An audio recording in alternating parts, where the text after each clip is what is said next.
देखो पहला जो समीकरण है x प्लस वाई बराबर 5 कितना है, और दूसरा 2x माइनस 3y बराबर 4 है।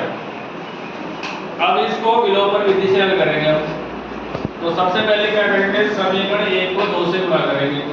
तो जो समीकरण 1 है तो हमने क्या किया है कि जो x प्लस वाई उसको ब्रैकेट में रख दिया है, उसके बाद 2 रख दिया है, बराबर में 5 को 2 से गुणा किया है।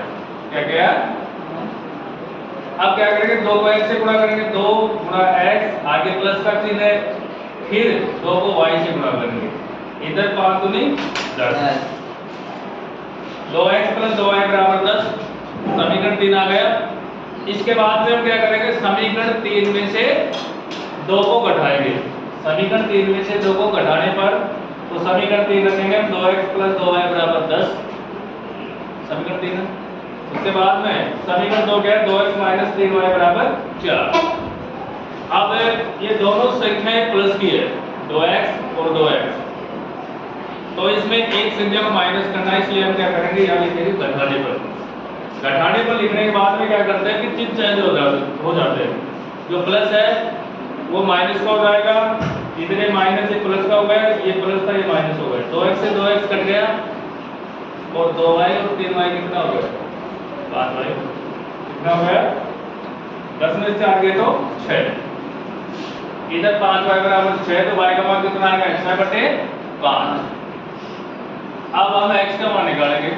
तो y का मान समीकरण 1 में रखने पर, समीकरण 1 हमारे पास है x प्लस वाई बराबर 5, तो यहाँ हम y की जगह ये रख देंगे, ये जो मान निकला है तो 6/5।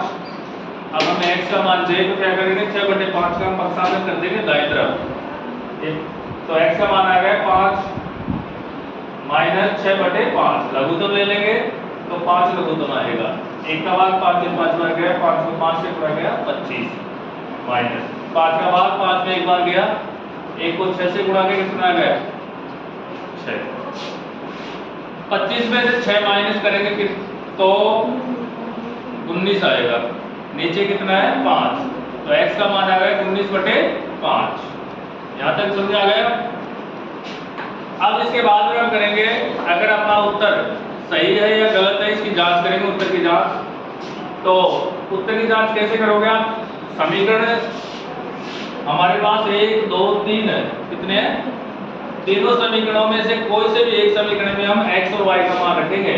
तो हम क्या करते हैं, समीकरण 1 में x और y का मान रखते हैं, तो x का मान 19/5 रखा, y का मान 6/5 रखा।